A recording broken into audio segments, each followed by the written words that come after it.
Hey guys, it's Izzy here, and we're going to be looking at my October to be read list today, my TBR. And I finished all of my TBR last month, so I do get to mood read a book this month, which is really nice. So obviously I had to make a spooky choice, but let's see what all these books are about.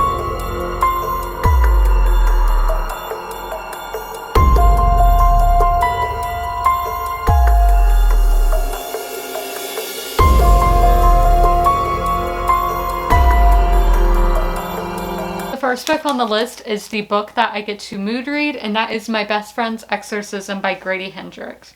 So Abby and Gretchen have been best friends since elementary school, but let's flash forward to high school to the summer of 1988 is where our story really begins. They try acid for the first time, and it is not really a great experience.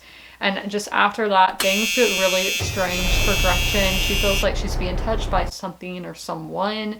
She stares off into the distance, that not really looking at anything, and then just says some things that are really random that don't sound like her at all. Abby comes to the conclusion that her best friend must be possessed by a demon. So Abby's not going to let anything come between them, and she sets out on a mission to save her best friend and get her exorcised from this demon. So this book I found out about through Booktube, and I picked up at Barnes & Noble a few months ago because, okay, it's 80s, which I love. I think you can tell that I like things vintage. I'm wearing 60s makeup today, but still, I love vintage things. And then it takes place in South Carolina, which is where I'm from, so that's really cool to read about a setting that I'm familiar with. Streets I may know, and just malls, places, that I am familiar with, and I can get a good picture in my mind. So I thought this would be the perfect spooky read.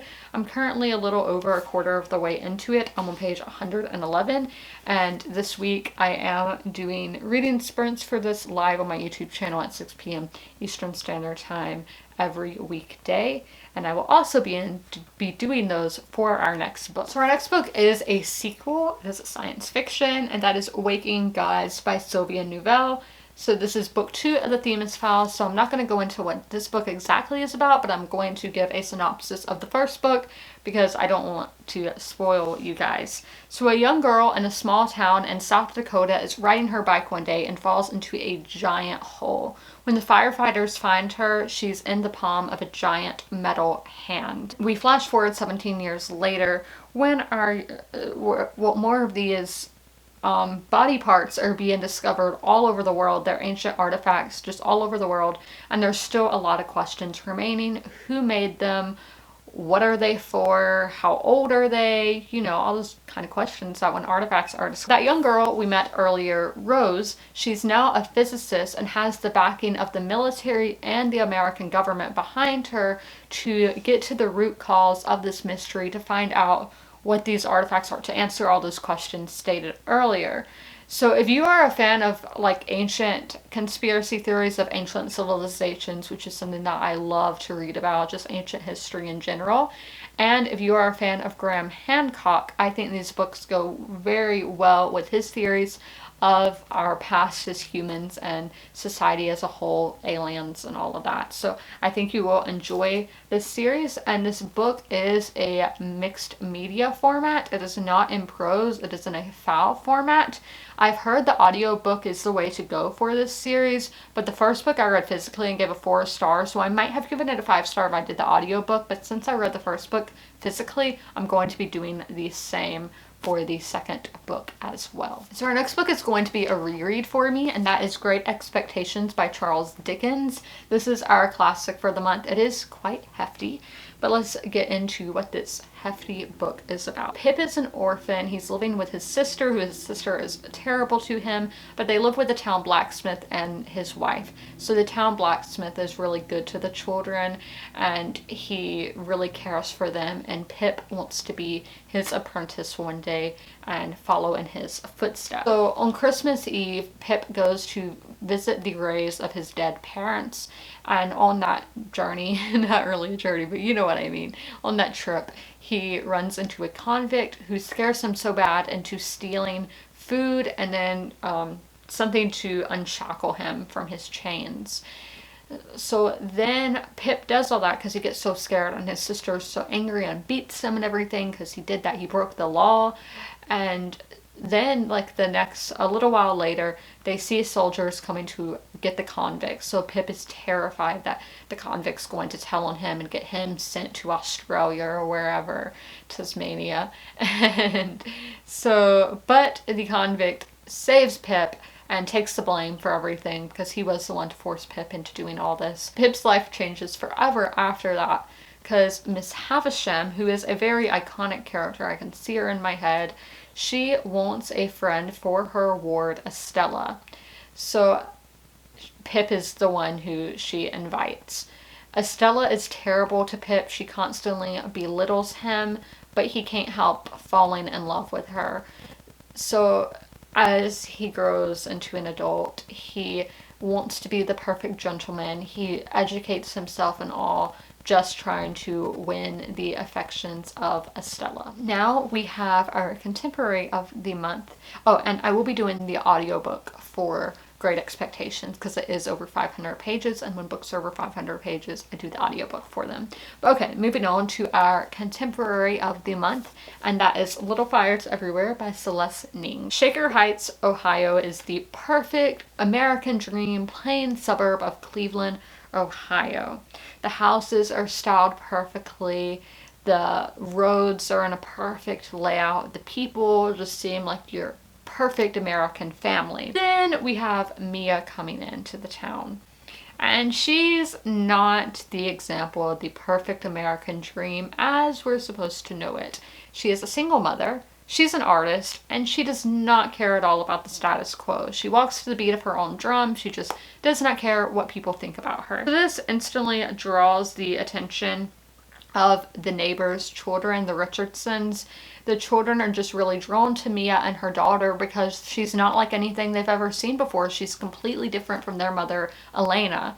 So obviously that upsets Elena. Then a big custody battle takes place in Shaker Heights. The family that it's really dealing with were good friends of the Richardsons, old family friends, and they are trying to adopt a baby, and there's issues and all. So the town's pretty divided on whose side they are on. So obviously Elena and Mia are on different sides because that's just how it always is for them. They're on different sides from one another. So Elena wants to take down Mia. She does not care if she burns the bridges around her, causes little fires everywhere. She just doesn't care. She wants to take Mia down. So this is another book that I discovered through BookTube, and it does have a Hulu series with Reese Witherspoon and Kerry Washington. So two very talented actresses there. And I don't have Hulu, so I can't watch it after I read it, but I may get Hulu in the future. Who knows? But this was a part of Reese's book club as well, and I really appreciate all these books that Reese Witherspoon is bringing attention to, because a lot of them are my favorite books, and since she's an actress and such a well-known actress, a lot of these books are being made into shows and movies, miniseries and whatnot, so I do really appreciate that, and that she's just bringing books to a bigger audience, and so I think that's really cool of her to do. This book is really short, so that's really nice because who doesn't love a short read? So our last book is a nonfiction, and that is Arctic Trader by Charles Madsen with John Scott Douglas. So as you can see, this is quite an old book, but I will get in, after our synopsis, I'll get into where I got this book and all of that. So this book follows the life of our author as his accounts of being a trader in the eastern tip of Russia, Siberia, and then Alaska, just along those coasts, talking about the different animals he saw, like walruses, polar bears, whales, all of that. And then he even talks about the customs and cultures of the local indigenous people in Alaska and Russia. So I just think this will be very interesting because the Arctic is somewhere that very much fascinates me, because I've been to a lot of different ecosystems, but I've never been to like an Arctic tundra. I do want to go to Alaska, Canada. I've been to Canada, but to the more northern parts of Canada. I want to go to Finnish Lapland. That's somewhere I really want to go. And I'm very fascinated by the Arctic, is what I'm trying to say. because it's so different from where I live and so different from anything I've ever seen before. So I do like to learn about it. And I just think this will be very interesting. So where I got this book, I got it at an independent bookstore, which is called Back Creek Books, and it is in Annapolis, Maryland, in the downtown area. I got 3 books from there. This is one of them, and I can't wait to get to it. So those are all of the books that I plan on reading in October. I am going to be doing Brittany's Bewitchathon, so I'm just going to see gradually as I read which books fit which prompt better.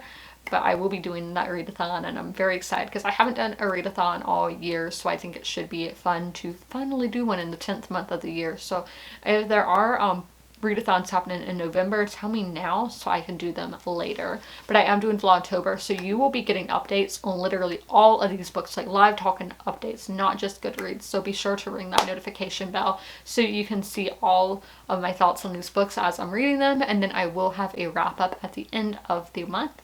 But I hope you guys enjoyed this video, and as always, comment, rate, and subscribe. And do remember, I am doing a live stream at 6 p.m. every single day this week, doing live reading sprints. So this week it's going to be my best friend's Exorcism, and then Waking Gods. And with Waking, and I'm sure not on all of them, I'm not going to give spoilers. And on Waking Gods, I will be extra careful since it is a sequel. But if you guys want to do live reading sprints with me, be sure to join, and I can't wait to see you there. Bye!